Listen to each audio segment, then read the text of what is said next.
Hi, welcome back to the shop. Thanks for stopping by. This week's video, we're going to make a hybrid burl and resin bowl. And before we get into the project, got my new stickers in the mail this week. And so for any of my maker friends across the globe who wish to trade stickers, just reach out in the comments of this video or send me a message and we can swap stickers if you choose. All right, so what I've done, this is a maple burl. Roughed it in on the outside so that it fits nicely into this bowl, which I'm going to use for a mold. And it has been stabilized in cactus juice resin, so you can see the residue of the resin on the outside of the face of the bowl, the blank rather. And this really doesn't come into any play. The casting resin doesn't adhere good to the stabilizing resin, but everything you see here is going to be turned off. So all these little nooks and crannies I've gone into with the Dremel, taking out all the bark and everything that's loose, especially around the edges where the bowl walls are going to be. And then I've gone back through any place where there was any cactus juice resin and cleaned out the residue.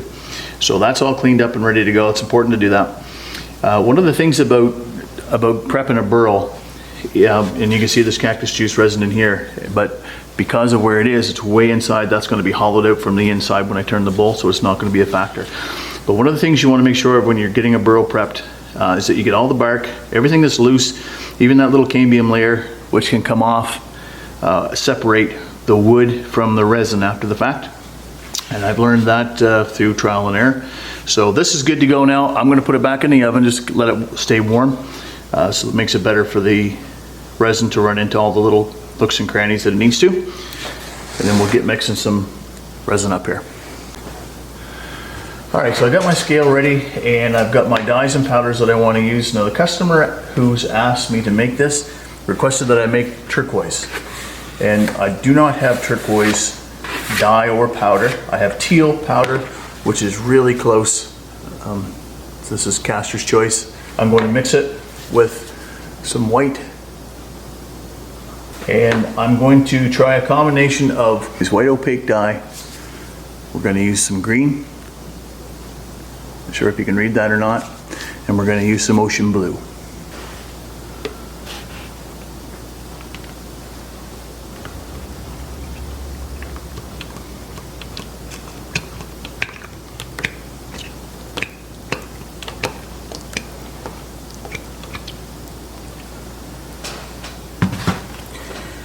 So I'm going to go 1,500 grams, so that should be good. So I'll double that when I put the B side in, after I get the colors correct. 1490.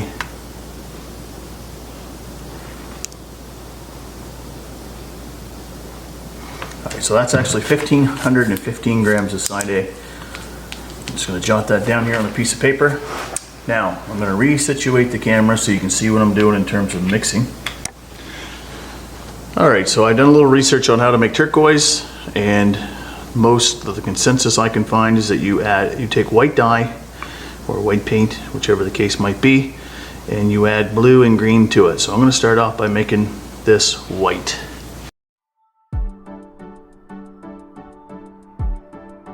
So one thing I like about this already is that I know that I'm not going to have transparent resin, which I don't care for.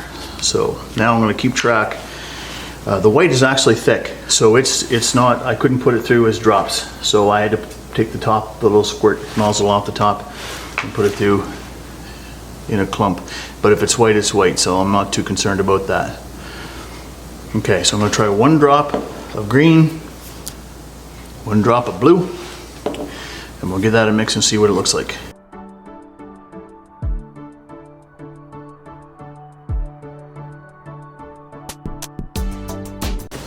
Now, on my phone I have images of turquoise,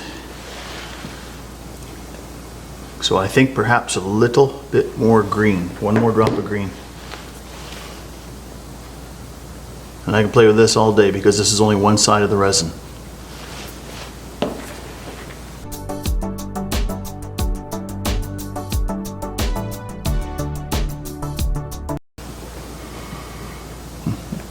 Getting closer.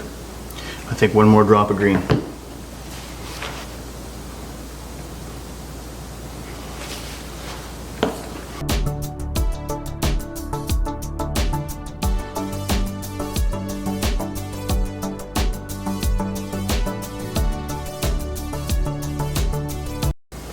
Very close. It's somewhere in that spectrum of those four: turquoise, bright, pale, and dark. So I'm pretty good with that. Where that is opaque, I don't want to contaminate my powder, so I use a teaspoon of that, and I will use 2 half teaspoons of this. And again, if you put that in a little lump right in the very center, you can push that right down in with your mixing device, and it mixes in much quicker.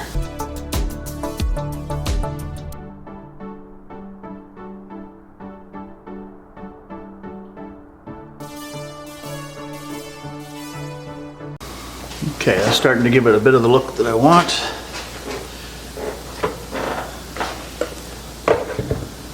I am going to have to use a little bit more.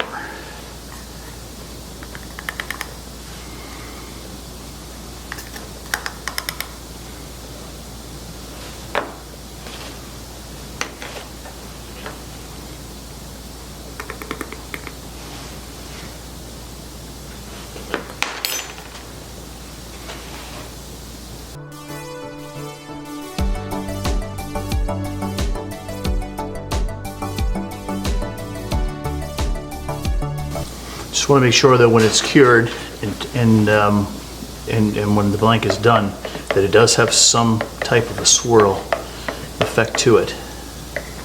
And this is going to give it some, for sure, not a ton. And I think the opaque white takes away from that. So we're going to see how it works out when I mix them together. It's a nice color though. Alright, so I'm going to mix up the B side now, same as the first, and I will bring you back when I'm casting the two together. Alright, so I've got my A and my B sides, now I'm going to put them together, give them a mix, and then we'll pour them. Get 12 minutes when this goes in, and so I got the clock on the wall so I know what time I've got.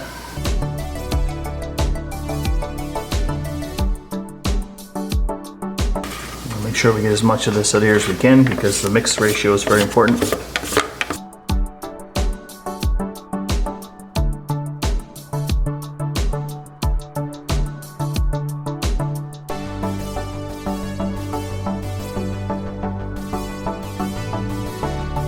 I'm just going to wipe down the sides now to make sure that everything got mixed in good. And I did change up the color very slightly in the B side, just so I get a little bit more of the swirl effect. And you can see now there's a lot more definite swirl in it than what there was just in the A side on its own. So I thought that would look bland without the extra. So just making sure that I get all the material, A and B, mixed off the bottom and off of each side. Mixing is extremely important in this to get it to cure properly. Yeah, I'm happy with the streaks in that now. I think that's going to look nice. Now I'm just going to get the burl out of the oven where I've got it warming up.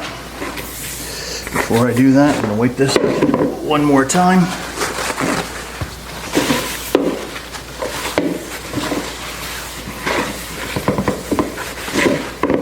And I'll coat it with mold release.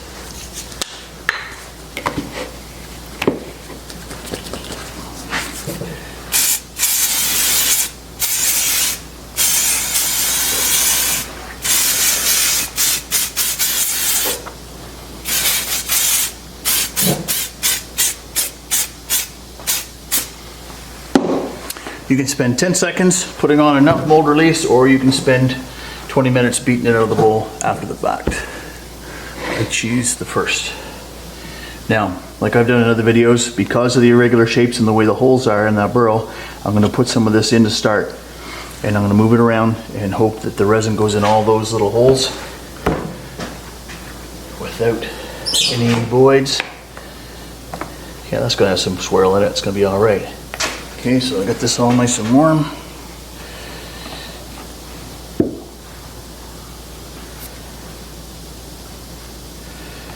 just going to move that around to make sure that it gets in all the little holes. It also doesn't hurt for the swirling part of it.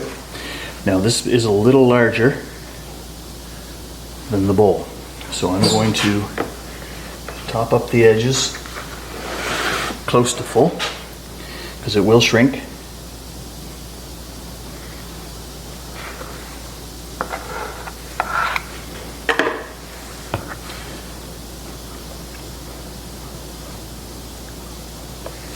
Also, it will float, and hopefully it won't before I get it in the pot, but it wants to.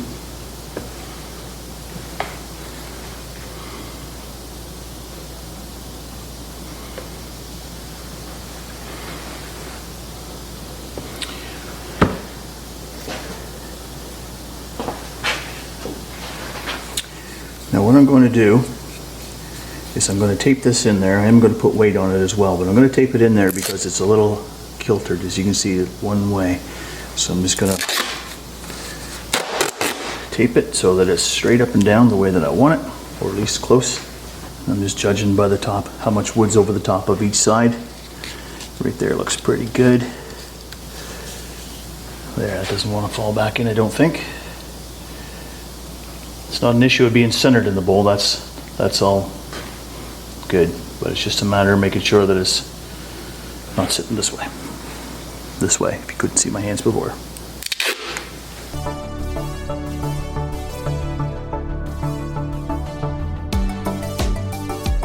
It's pretty stable, doesn't want to go. Now I'm going to put this in the pressure pot and top it up. After I get done moving it, because I don't want to be carrying it full. So let's go into the pressure pot now, and you'll see it when it comes back out. Okay, so it's set in the pressure pot overnight now. Looks like it turned out pretty good. Shrank down about 1/8 of an inch or so on the bowl, which is normal.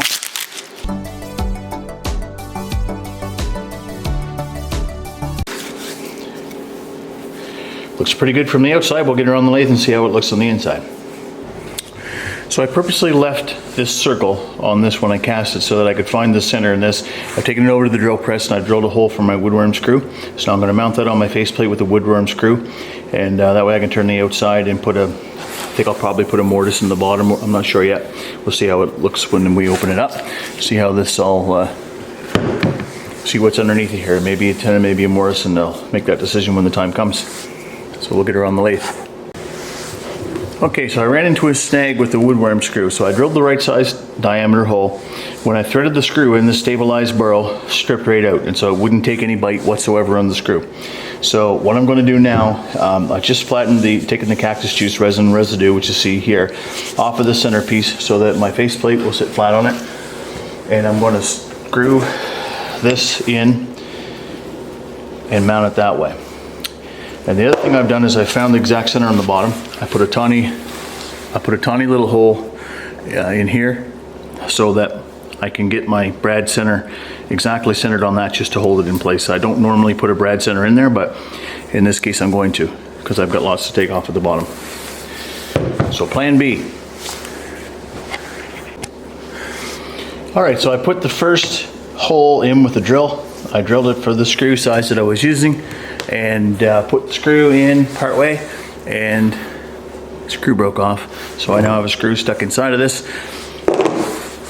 Now I'm stuck to plan C, which is I'm going to mount it between centers and turn a tenon on the bottom. And that is about my only avenue right now, unless I glue it on with a glue block, which I may end up having to do. We'll see how it balances up.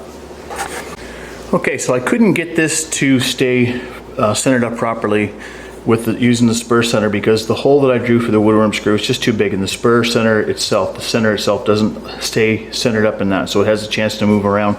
Really hard to get that in balance, or even close to in balance, when it can move a 1/4 inch no matter how much you tighten it. So going to use a faceplate with glue, again, like I do with a lot of regular non-hybrid bowls. I don't like to do that with this because resin stabilized burl does not adhere very well to glue. But I'm going to put this on, put lots of glue on, and I'll be very careful with the tailstock up, and as quickly as I can I'll get a tenon on it.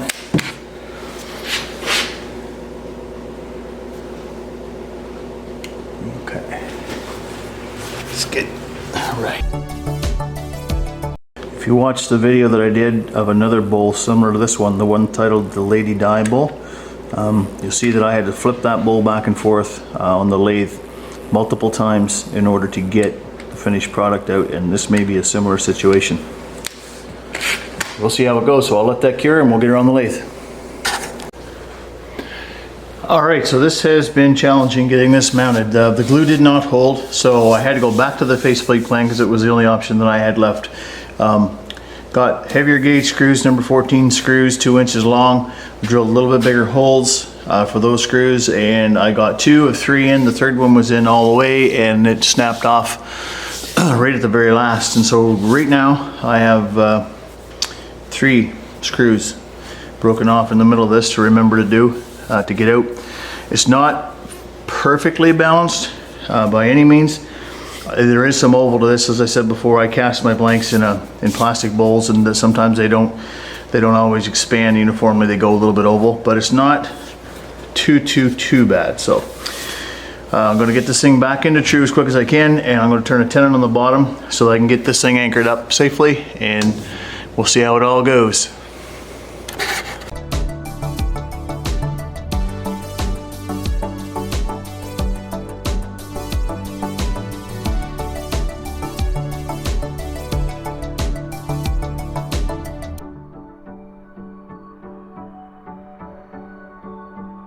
One of the reasons I never finish resin pieces with the traditional tools, it comes off in shards like these, and it leaves little voids in the surface of the resin.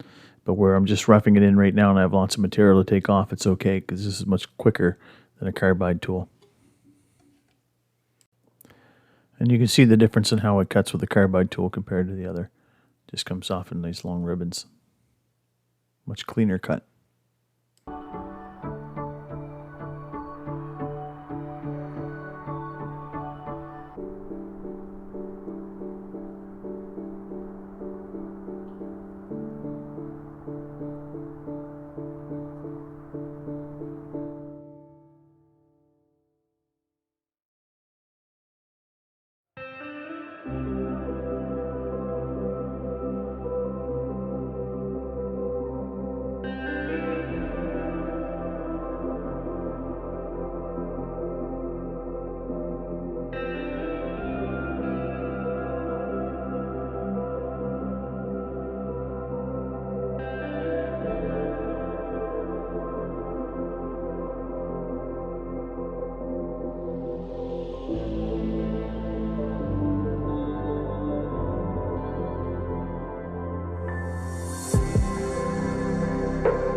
So rather than fight with those screws and a couple broken drill bits that are in the top of this, I decided to just part it off with the parting tool and slowed it down to see how that goes. And you can see the screw sticking out there. And there's a couple other ones that didn't come all the way through that are stuck in the other side.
I sanded the inside. I start with 100 grit on the inside, actually 150 on the outside. I sanded to 600, then I used abrasive paste, regular abrasive paste or microfine abrasive paste, and then I start back on it again with 1000 grit paper, and I sand from 1000, 1200, 1500, 2000, 2500 to get the finish that I want, and then I'll buff this when I'm all finished. So I've done the inside now, finished with the abrasive paste, and I'm just going to start with some 1000 grit paper here now and get that up to 2500. And once that's finished, I'm going to reverse it, turn the bottom off, and I'll show you that, and then we'll buff it up. So I'll be back when I'm finished sanding. So I get this mounted on my my countertop faceplate with some hot melt glue. Got 5 spots of glue. I put the glue on the resin, not on the burl wood, because I've already proven today that the burl wood it doesn't stick to that stabilized burl. It just doesn't adhere to it. I did a test on a couple of resin blocks that I had that were from overpours, and it seemed to be good, come off pretty good. Most importantly, it held good. So got my tailstock up and holding it in place gently. I'm just going to turn this bottom off now, and once I get that off, I can take it over and buff it if all goes well. The other thing that I did is I took the tenon and sanded most of it off on my belt disc combination sander, just so I have less to cut out here and less risk of it coming off.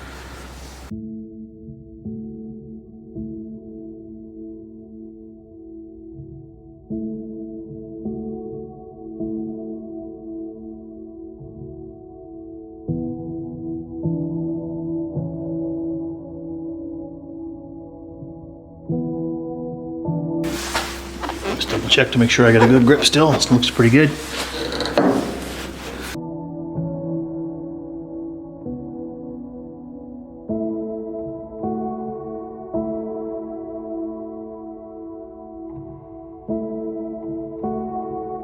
I got the bottom all sanded up now to 600 grit, and I'm going to put on some abrasive paste, and I might as well show you this part since it's not going to take very long. Just rub it in by hand, turn the lathe on about 500 RPM, 400 RPM, somewhere in that range, and then you just buff it until you can hear the grit stop working.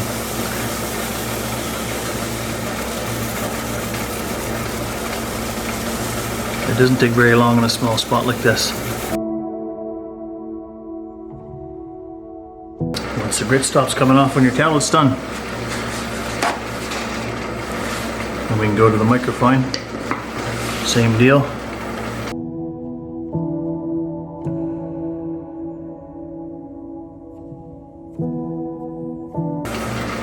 Okay, so my rig's clean, so we're done with this. And now I will finish sanding this up. I'll go through 1215, 2000, and 2500, and I will be ready to buff. I'll put some stills up of this piece at the end. And if you've made it this long, thanks a lot for watching. I appreciate it. If you haven't subscribed and you like what you saw, please do consider subscribing. And give it a thumbs up if you liked the video, and a thumbs down if you didn't, and leave a comment as to why. And we will see you next time.